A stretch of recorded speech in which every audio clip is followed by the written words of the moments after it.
और स्वयं अनुशासन में भी रहा करो। और कभी तुम्हारी वाइफ कहे कि आज खीर बनाऊं, आज खीर आप खा लीजिए, तो तुम ये समझ लेना कि वाइफ खुद खाना चाहती इसलिए बनाने के लिए पूछ रही है। तो तुम्हारी खाने की इच्छा हो ना हो, तुम बता देना हाँ हाँ बनाओ, मेरा भी मन है। तुम खाओ ना खाओ पर उसको खाने दो। अगर तुमने नहीं बनाने दिया ना तो फिर नहीं बनेगी खीर, तो घर को देगी चीर। तो शुरू हो जाएगी पीर, किसके जाओगे तीर।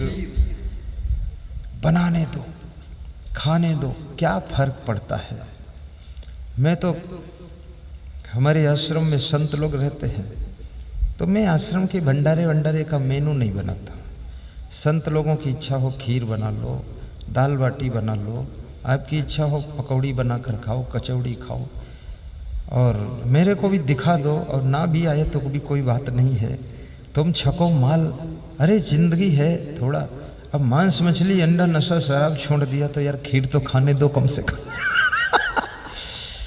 तो कभी कभी आपके घर में आतिथ्यम प्रतिदिनम मिष्ठान्न पानम गृहे, हर घर में महीने में 1 दिन 2 दिन थोड़ा पकवान बनना चाहिए। कभी थोड़ा हलवा बनाइए, कभी थोड़ी खीर बनाइए, और कभी थोड़ा सा कचौड़ी बनाकर भी खाइए। ये रोज रोज रूखा सूखा नहीं, और रोज रोज हलवा मालपुआ भी नहीं, कभी कभी। और कभी कभी रोटी और धनिया की चटनी पीस कर, नमक मिलाकर, थोड़ी मिर्च डालकर रूखा सूखा भी खा लीजिए। और कभी जो हलवा यहाँ प्रसाद के लिए कल आया था उसको भी बनाकर खाइए। और कभी व्रत भी रह लीजिए, और कभी चाय छोड़ दीजिए 1 हफ्ते के लिए, देखें क्या होता है। और कभी घर में खीर बनी हो, खीर का व्रत ले लो कि सब लोग खाओ, आज मैं नहीं खाऊंगा। कोई जिद करे तुम भी खाओ तो 1 चम्मच खा भी लेना, फिर व्रत तोड़ दो। अन्यथा लोग सोचेंगे ये नाराज है इसलिए नहीं खा रहे हैं, तो फालतू बाउंडर क्यों बढ़ाओगे, 1 चम्मच ले लो। और कभी साधारण कपड़े भी पहन लो, कभी अच्छे कपड़े भी पहन लो, कभी कीमती भी पहन लो, कभी सस्ते कपड़े पहन लो, और कभी पैदल भी चले जाओ, कभी मोटरसाइकिल से चले जाओ, कभी कार में चले जाओ, और कभी सोने चांदी के आभूषण सब स्टॉक में रख दो। सत्संग में आओ तो कोई आभूषण पहन कर मत आओ, अगर पहन कर आओ तो गुरु जी के व्यास गादी पर दान कर दो, छुट्टी कर। तुम्हारे आभूषण से हम आश्रम बना देंगे। फालतू कान में लटका है कुंडल, कोई काम तो आया नहीं, तो आश्रम बन जाएगा कान के कुंडल से। कान तो तुम्हारे पास रहेगा ही, खाली कुंडल जाएगा। अगर जिले में बड़ौत तहसील में खजूरी गांव में नेपाल सिंह सोलंकी सोंधिया राजपूत प्रोग्राम कराया उन्होंने, वहाँ बहुत सी महिलाओं ने अंगूठी, चांदी का छल्ला, कम से कम 50 छल्ला अंगूठी दान दिया आश्रम के लिए। बोले हटाओ झंझट खत्म करो, 2 में पहना हूँ 1 का दे देते हम। आश्रम मंदिर बनाने के लिए, आज मैं आ रहा था तो कैसेट गा रही थी कि मंदिर वहीं बनाएंगे, रामलला हम आएंगे और मंदिर वहीं बनाएंगे। तो मैंने कहा अरे कमाल है, तो मैंने भी शुभकामना किया कि मंदिर जरूर बन जाए। अच्छा है, मंदिर बनना चाहिए। राम की जन्मभूमि में राम का मंदिर नहीं बनेगा तो ये कहाँ बनेगा। राम की जन्मभूमि में ही मंदिर बनना चाहिए, जरूर बनना चाहिए।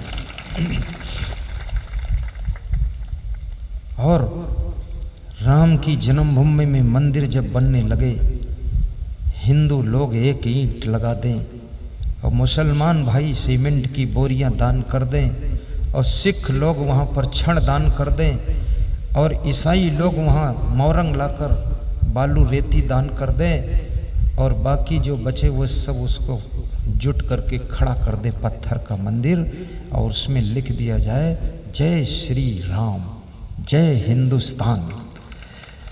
मंदिर बनना बहुत जरूरी है, पूजा होने लग जाए, आरती भगवान की। मेरी इच्छा है ऐसी, तुम्हारी है कि नहीं है? है। बस तुम रात में जब रजाई में सोया करो ना, तो यही मंत्र पढ़ा करो, मंदिर वहीं बनाएंगे, राम लला हम आएंगे, पर जाना कभी मत वहां। जब बुलाएंगे, राम लला जब बुलाएंगे तब हम वहां आएंगे और मंदिर वहीं बनाएंगे, सेटिंग हो जाएगी। और मैं तो ये भी कहता हूं, अपने घर में भी एक छोटा सा मंदिर रखो, छोटा सा प्रतीक, पूजा घर बनाओ, अलमारी में कहीं भी, उसमें गुरु महाराज का भी फोटो लगाओ, महान पुरुष का फोटो लगाओ, उसमें जिस देवी देवता को आप बहुत मानते हो। कितने लोगों ने तो अपने घर के मंदिर में 50 देवी देवता फोटो लगा दिए, उनको विश्वास ही नहीं कौन पक्का है कौन कच्चा।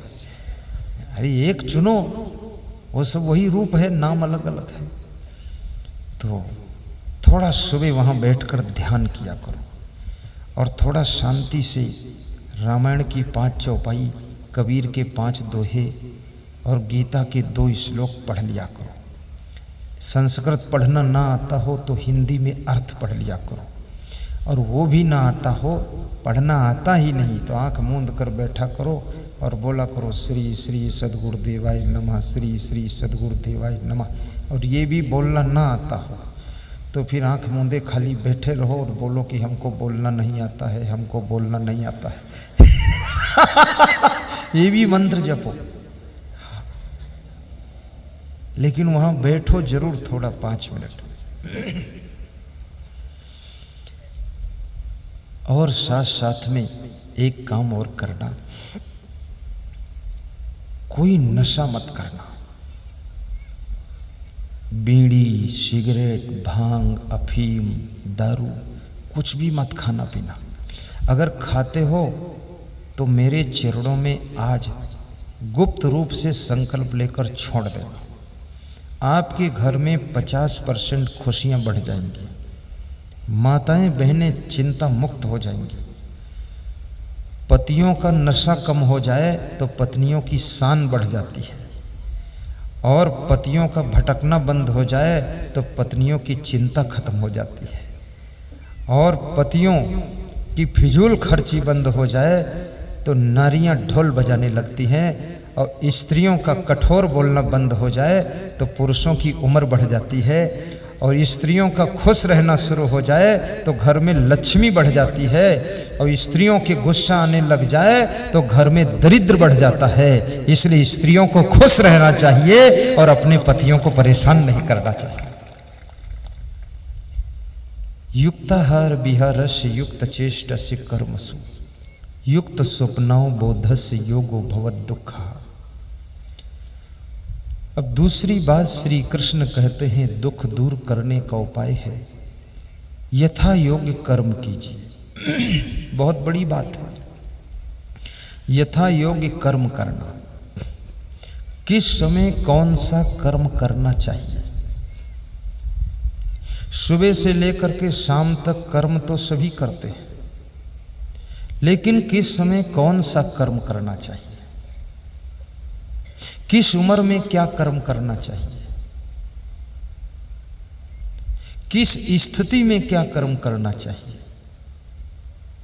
जैसे बाल्यावस्था है तो शिक्षा प्राप्त करने का कर्म कीजिए। बाल्यावस्था शिक्षा प्राप्त करने के लिए, बाल्यावस्था सत्संग सुनने के लिए। इसमें मैं देख रहा हूँ बहुत से विद्यार्थी और बहुत सी छात्राएं, बेटियां प्रवचन में आई है। ये बहुत किस्मत वाले हैं। कुछ थोड़ा बहुत तो समझेंगे ही, कुछ नहीं समझ पाएंगे तो गुरु जी का दर्शन करेंगे तो गुरु जी की याद रखेंगे और थोड़ी थोड़ी बातें पकड़ेंगे ये। और ये बेटियां जिस घर से आई हैं, बेटे जिस घर के आए हैं, अगर 10% भी ज्ञान इनके मन मंदिर में प्रवेश कर गया तो इनके माँ बाप को डिस्टर्ब होना कम हो जाएगा, इनके घर में शांति आ जाएगी, शिक्षा में मन लग जाएगा, मोबाइल से थोड़ा मन हट जाएगा, गीत गाने सुनने से चित्त हट जाएगा। अभी एक सज्जन राजस्थान से राजसमंद जिला से दर्शन करने आए, बोले मेरी बेटी आपका प्रवचन सुनती है, थोड़ा थोड़ा लगन इसकी लग गई है, इंटरमीडिएट में टॉप आई है एक स्कूटी इनाम मिली है, 5,000 रुपये इनाम मिले हैं, लैपटॉप इनाम मिला है। तो मैं इसको इसलिए लाया हूँ कि ये नज़दीक से दर्शन कर ले और आगे टाप टाप करती चली जाए। तो मैंने उस लड़की को देखा, मैंने कहा बेटी दर्शन तो खैर कर लिया तुमने, लेकिन अब याद रखना जिस लगन से तुमने इंटरमीडिएट टॉप किया है, अपने चित्त को मन को इधर उधर भटकने मत देना, ना तो पिक्चर में, ना सीरियल में, ना मोबाइल के गंदे गानों में, ना इधर उधर के फैशन में। तो तुम एक दिन कलेक्टर बनोगी और जिले की कमांड तुम्हारे हाथ में होगी। बेटियों को सोचना चाहिए मुझे तहसीलदार बनना है, कलेक्टर बनना है, मुझे गुरु जी के बहुत बड़े भक्त बनना है, मीराबाई जैसे बनना है। बेटों को सोचना चाहिए कि हमको राम और कृष्ण जैसी भक्ति करनी है, ध्रुव प्रहलाद जैसी भक्ति करनी है, और मुझे भी एसपी बनना है, कलेक्टर बनना है, ये गोबर गणेश नहीं रहना है। ऐसा विचार करना चाहिए।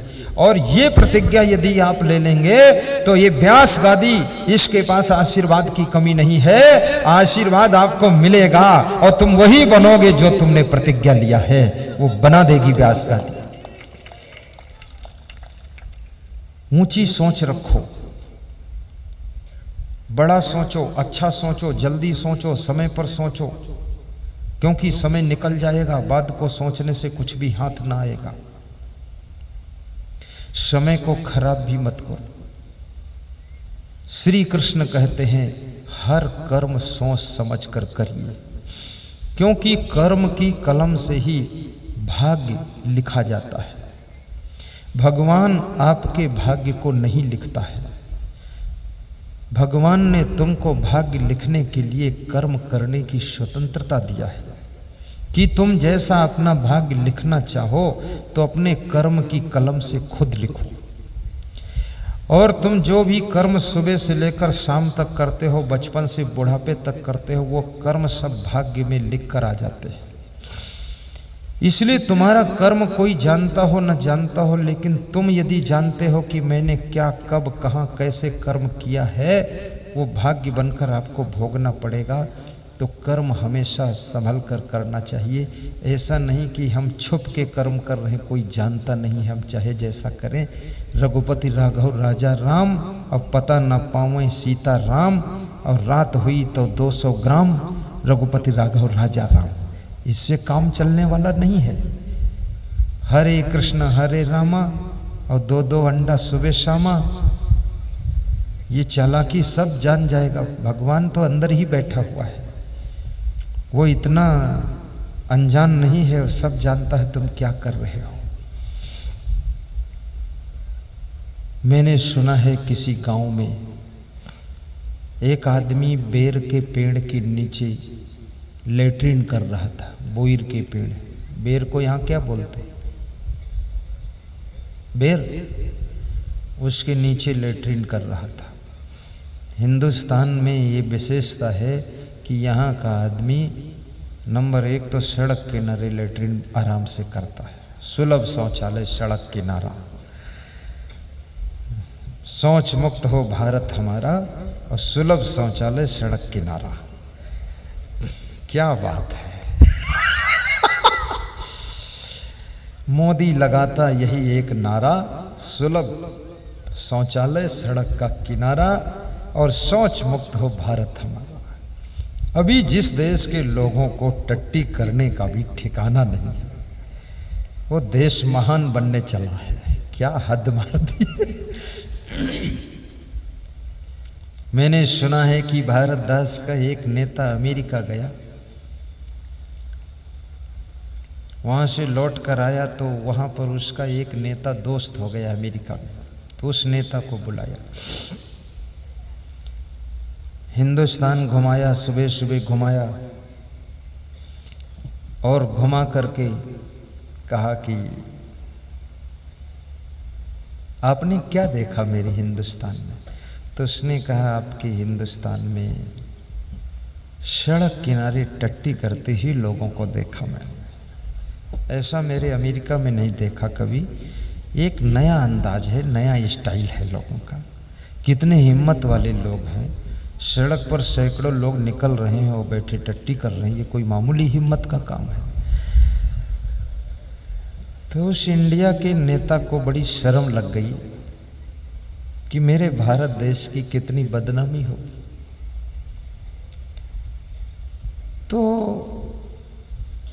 उसने सोचा, मेरे देश में अगर तुमने लेटरिन करते हुए आदमी को सड़क किनारे देखा है, ठीक, कोई बात नहीं। 6 महीने बाद वो अमेरिका फिर गया और उस अमेरिका के नेता के साथ में घूमा और देखा और टहला। तो टहलते समय देखा कि एक आदमी वहाँ भी सड़क किनारे लेटरिन कर रहा था। तो उसने कहा, आपने मेरे इंडिया में देखा था सड़क किनारे एक आदमी टट्टी कर रहा था, लेकिन मैंने अमेरिका में भी देखा कि देखो वो आदमी सड़क किनारे टट्टी कर रहा। तो उस अमेरिका के अंग्रेज आदमी को बड़ा दुख लगा कि अरे अमेरिका में भी दाग लग गया। तो वो नेता था, उसने तुरंत, उसके साथ 2-3 पुलिस वाले थे, पुलिस वालों से कहा, पकड़ो भाई कौन टट्टी कर रहा है। तो उसको पकड़ा गया तो वो आदमी भी हिंदुस्तानी ही निकला। हिंदुस्तानी था। फिर उसे टाइट किया गया, यहाँ तूने लेटरिन क्यों किया? तो उसने कहा, ये इंडिया का नेता हमको 10 लाख दिया है टट्टी करने के लिए, कि बदनाम इनके देश को भी करूंगा। ये आलम है लोगों का।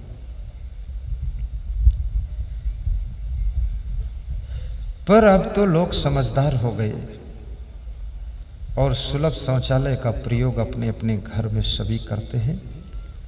शुद्धता, पवित्रता आए हमारे देश के अंदर और हमारे देश के सब लोग धीरे धीरे जाग गए हैं और हमारा देश 5 साल में बहुत अच्छा हो जाएगा। मैं हांगकांग गया, इंडोनेशिया, मलेशिया, थाईलैंड, श्रीलंका, और मैं दुबई गया, मस्कट गया, अबू धाबी गया, कई देशों में गया, लेकिन मैंने जो हिंदुस्तान में पाया वो कहीं नहीं पाया। हिंदुस्तान में और कुछ हो न हो, लेकिन हमारा भारत देश प्रेम और सेवा का देश है, जहाँ प्रेम और सेवा गली गली में होती है। तो मैं सुना रहा था कर्म। तो एक आदमी बेर के पेड़ के नीचे लेटरिन कर रहा था। बेर के पके पके फल पड़े हुए थे।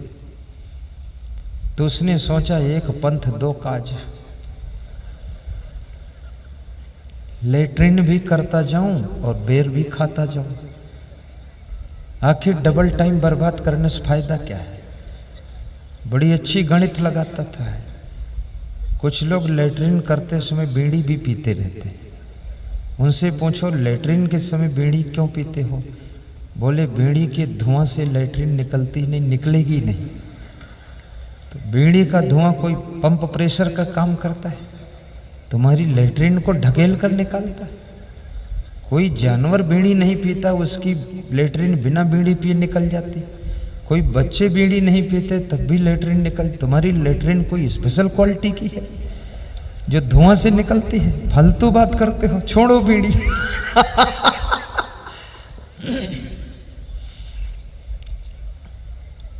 तो बीड़ी की आदत भी मत रखो, छोड़ो इसको।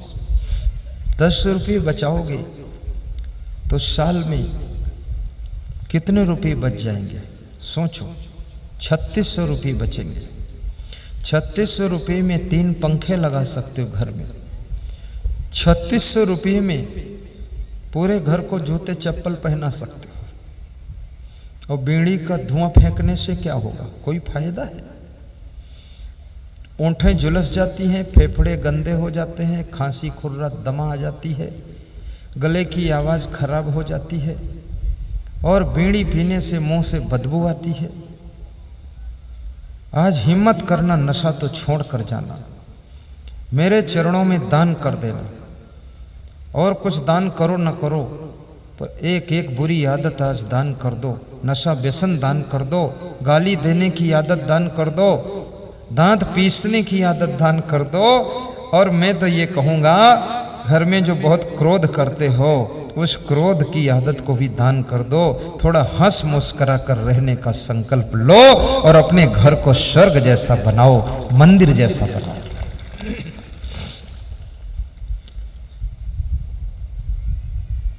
युक्ताहार विहारस्य युक्त चेष्टस्य कर्मसु। तो उस आदमी ने क्या सोचा कि बेर भी खाता जाऊं, टट्टी भी करता जाऊं। तो दोनों काम एक साथ शुरू किया, बेर भी खा रहा है और टट्टी भी कर रहा है। और वहां देखा एकांत में कोई नहीं है। जब कोई नहीं होता है तब आदमी क्या करता है ये भगवान जाने। इसलिए अज्ञानी को अकेले नहीं रहना चाहिए। अकेले में परम ज्ञानी रहेगा तो कोई ज्ञान की खोज करेगा, अज्ञानी अकेले रहेगा तो केवल खुराफात करेगा। एकांत समझदार के लिए अमृत है, ना समझ के लिए जहर पैदा करता है। एकांत में उन्हीं को रहना चाहिए जो लोग ज्ञान को प्राप्त हो चुके हैं।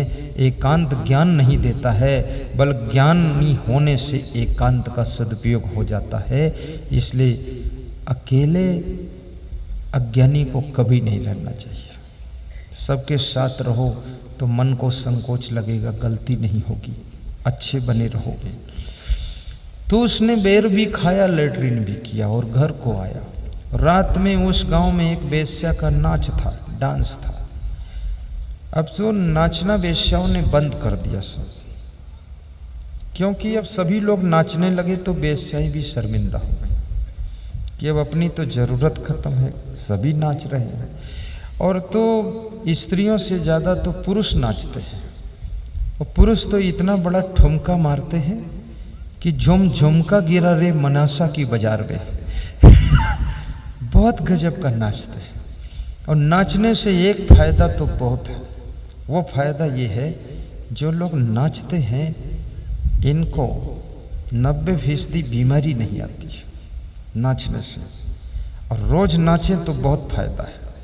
अकेले में भी नाचा करो, कमरा बंद कर लो, नाचो।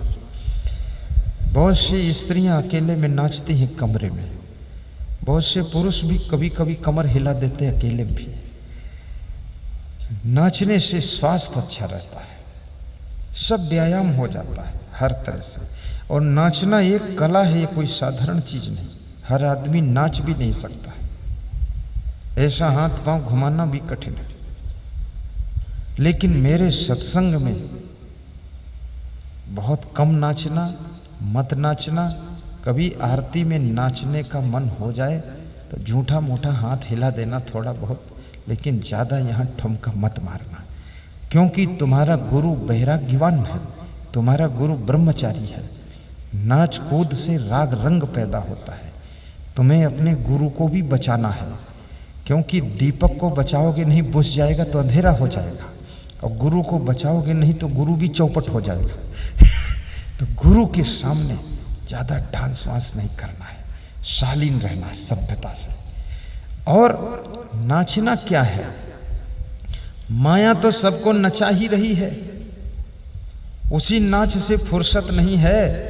अब तो गुरुदेव की भक्ति का नाच नाचो तो माया का नाच नाचना ही न पड़े, ऐसा भक्ति का नृत्य होना चाहिए। उस आदमी ने बेर भी खाया और टट्टी भी किया और शाम को गांव में आया। तो उस गांव में रात में एक वेश्या का नाच था, और वो आदमी गांव का धनी मानी प्रतिष्ठित आदमी था। तो उसको आगे वाली कुर्सी पर बिठाया गया कि भाई सम्माननीय व्यक्ति आगे बिठाओ। वो आगे बैठ गया। वेश्या जब मंच पर आती है घुंघरू बांध कर, पग घुंघरू बांध मीरा नाची। वेश्या आई और उसने अपना गीत गाना शुरू किया। तो कहा क्या सुभान तेरी बतिया जान गई राम। और उस आदमी का नाम भी सुभान मियाँ था। तो उसने सोचा मेरी बात तो ये जान गई है, कोई तो नहीं जान पाया पर ये जान गई। वो कह रही है कि सुभान तेरी बतिया जान गई राम, तो अब क्या करूं? अभी तो वेश्या ने ही जाना है और कह देगी तो सब जान जाएंगे, तो इसे कुछ कर दूं। तो सुभान मियाँ ने एक अंगूठी थी उनके पास सोने की, उतार कर वेश्या को इनाम दे दिया। तो इतना बड़ा इनाम पाकर वेश्या बहुत खुश हुई कि मुझे कोई 2 रुपया देता, कोई 1 रुपया देता, लेकिन ये मियाँ जी को मेरा गीत बहुत अच्छा लगा है, इसलिए सोने की अंगूठी दिया। तो बेश्या उस अंगूठी को अपने पति के पास रख देती है। पति तबला बजा रहा है, पति भी खुश हुआ, तबला अच्छा बजाया, और बेश्या आई और फुदक करके फिर नाचने लगी और बोली कि श्याम सुभान तेरी बतिया कह दूंगी राम। सुभान मियाँ को पसीना आ गया कि अंगूठी दे दिया तो भी नहीं मान रही है, बोलती है कह दूंगी राम, और कह अभी तो खैर कहा नहीं है, और कह देगी तो इज्जत चली जाएगी। मैं बेर के पेड़ के नीचे टट्टी किया, पहली बात तो वो गलत है, पेड़ के नीचे टट्टी नहीं करना चाहिए, और फिर टट्टी करते समय बेर खाया भी, खाना पाखाना दोनों साथ में नहीं करना चाहिए, तो इज्जत का सवाल अब क्या करूं। तो सुभान मियाँ एक पश्मीना ओढ़ा था उन्होंने, एक गरम चादर होती है उसका नाम पश्मीना होता है, जिसकी कीमत 90,000 1.5 लाख भी होती है। असली पश्मीना 1.5 लाख का एक चादर मिलती है। तुम कभी मत लेना, जरूरत नहीं, फालतू काम है। तो उस पश्मीना को उतार करके बेश्या को दे दिया।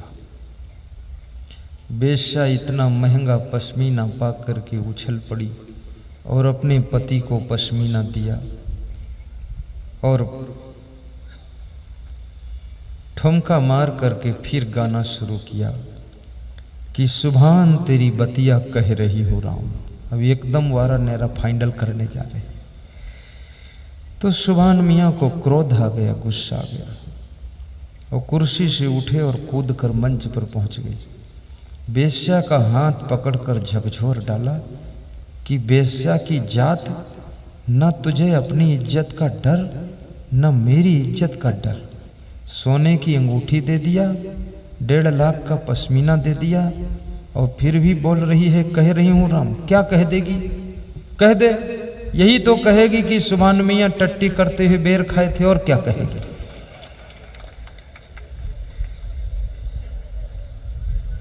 तो बेश्या डर गई, उसने कहा ये टट्टी करते हुए बेर खाने वाली कहानी तो मुझको भी पता नहीं थी, आपने कह दिया तो पता हो गई।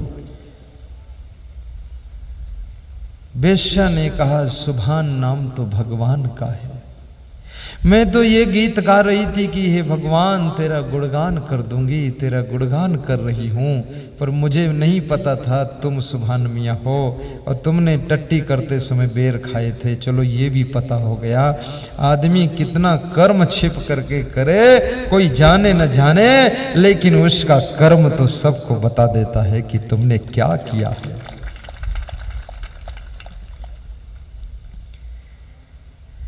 और भगवान बाहर नहीं रहता है, भगवान तुम्हारे अंदर बसता है। क्या ढूंढ रहे वन में वो घट घट में समाया है, तेरे भीतर मेरे भीतर उसकी ही तो छाया है।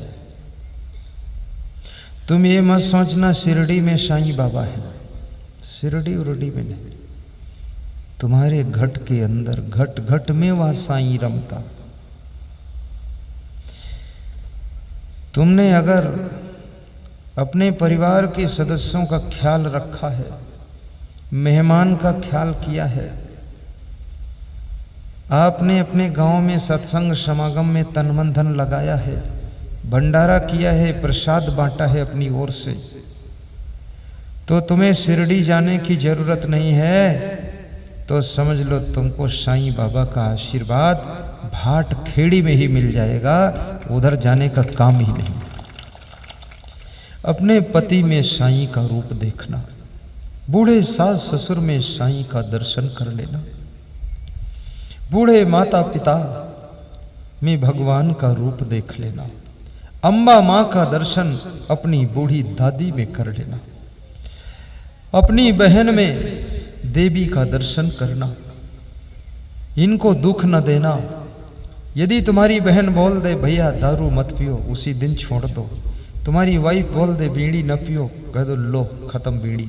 शादी तेरे साथ किया हूँ, बीड़ी के साथ नहीं किया हूँ। ये बीड़ी कौन है जो मेरे पास आ सकती है? तोड़कर फेंक दो, अपनी पत्नी की बात का महत्व दो और कहो कि तुम धन्य हो, तुमने मेरी बीड़ी छुड़ाया है और तुमको मेरी शुभकामना है। आप अपनी पत्नी के कहने से बुराई छोड़ दोगे, वो तुम्हारी सेवा 10 गुना ज़्यादा करेगी, और बुराई नहीं छोड़ोगे तो उसका मन तुमसे दुखी हो जाएगा। इसलिए बुराई छोड़ो। माताओं से भी कहूँगा, गाली देना तुम भी छोड़ देना। गाली देने से वाणी की कीमत कम हो जाती है, और गाली देने से कोई सुधरता तो है नहीं। तुम अपने मन की भड़ास निकाल दोगे। ये वाणी में अमृत भरा है जो जमाने में मिलता नहीं है। पति पत्नी प्रेम से बैठकर 10 मिनट बात किया करो, प्लानिंग बनाया करो, भविष्य को सोचा करो, घर को सजाया संवारा करो, खाली मत रहा करो, कुछ न कुछ काम किया करो। काम करने के बाद थक जाओ, थोड़ा आराम किया करो। भूख कितनी लगी हो लेकिन थोड़ा धीरे धीरे प्रेम से चबा चबा कर खाया करो और कम खाया करो। और खाने के बाद थोड़ा आराम करने का मन हो, 10 मिनट पीठ सीधी कर लिया करो और आधा घंटे बाद थोड़ा पानी पी लिया करो। भोजन खाने के बाद तुरंत पानी न पिया करो, इससे कैंसर होता है। भोजन खाने के बाद तुरंत पानी पीने से कैंसर के जो बैक्टीरिया हैं उनको डेवलप होने का चांस विशेष मिलता है, और वे जब बढ़ते हैं, विकसित होते हैं तो गठान बना देते हैं, गठान में सड़न पैदा करते, वही कैंसर हो जाता है। इसलिए भोजन के साथ में पानी पी सकते हो, बाद को मत पीना। भोजन के पहले पी सकते हो पर, और भोजन के पहले लघुशंका जाओ, भोजन के बाद लघुशंका जाओ तो कभी कोई गुप्त बीमारी आपको नहीं हो सकती है। गैस की बीमारी कभी नहीं हो सकती है। भोजन के पहले और बाद को पेशाब जाइए, गैस की बीमारी पेट में नहीं होगी। और भोजन के साथ में सलाद मत खाइए। भोजन के पहले सलाद खा लीजिए, फिर भोजन खाइए। बस पहले सलाद फिर भोजन तुरंत। भोजन के बाद में सलाद मत खाइए। भोजन के बाद ठंडा पानी मत कीजिए, और ठंडे पानी से रोज स्नान मत कीजिए, अन्यथा आपके नस नस सब बेकार हो जाएगी। पूरे बदन में दर्द शुरू होगी 10 साल के बाद। उसका कोई इलाज विश्व के अंदर है ही नहीं। ज़्यादा ठंडी हो तो कम स्नान कर लीजिए, बहुत ज़्यादा ठंडी हो तो गीला कपड़ा करके उससे पोंछ लीजिए, बदन को नए कपड़े पहन लीजिए। और बहुत ज़्यादा ठंडी हो तो गीले कपड़े से भी मत पोंछिए, पुराने कपड़े चेंज करिए, नए कपड़े पहन लीजिए, और किसी को मत बताइए कि स्नान नहीं किया हूँ, चुपचाप चले जाइए। हाँ, लेकिन गर्म पानी से मत नहाइए। समय मौसम की परिस्थिति के अनुसार कृष्ण कहते हैं यथा योग्य कर्म कीजिए, स्नान कर्म भी यथा योग्य कीजिए। अधिक ठंडी में नहाओगे बीमार हो जाओगे, अधिक गर्मी में स्नान नहीं करोगे तो आपके बदन में कीड़े पैदा हो जाएंगे, पसीना के मैल से सब चिलुआ पैदा होगा, वो सब काटेगा आपको। आपका कर्म आपका भाग्य बनता है, आपके भाग्य की रचना। मैं जो यहाँ प्रवचन सुना रहा हूँ आपके भाग्य को भी रच रहा हूँ। कैसे रच रहा हूँ? आपके कर्म को बदल रहा हूँ, आपका स्वभाव चेंज कर रहा हूँ, आपके विचारों को चेंज कर रहा हूँ, आपका खान पान बदल रहा हूँ। करोड़ों लोगों का बदल गया है, तुम्हारा भी कुछ न कुछ तो बदला है, नहीं तो आते ही नहीं यहाँ। कुछ न कुछ फायदा हुआ है सत्संग से, तभी तुम आए हो, नहीं कौन ला पाता तुमको यहाँ। आज मैं आ रहा था तो जहाँ से चला हूँ भाटखेड़ी से, वहाँ से यहाँ तक सड़क पर पूरी लाइन लगी थी माताओं बहनों की। कई बुजुर्ग लोग डंडा टेक करा रहे थे तो मुझे दया आ रही थी, और कई माताएं थक गई थे तो सड़क किनारे बैठकर थोड़ा रेस्ट लेती थी। उसके बाद फिर दूसरी ट्रिप में चल कर आई है। क्या धन्य है मध्य प्रदेश, धन्य है भाटखेड़ी और नीमच जिला, जहाँ के लोग इतने थक गए फिर भी बैठ गए रेस्ट करके, फिर भी किसी न किसी तरह रेंग रेंग करके सत्संग स्थल में पहुंचे हैं। आज पंडाल को फुल कर दिया है, कल लगता है कि पंडाल और बढ़ाना पड़ सकता है, ऐसी स्थिति खड़ी हो गई है।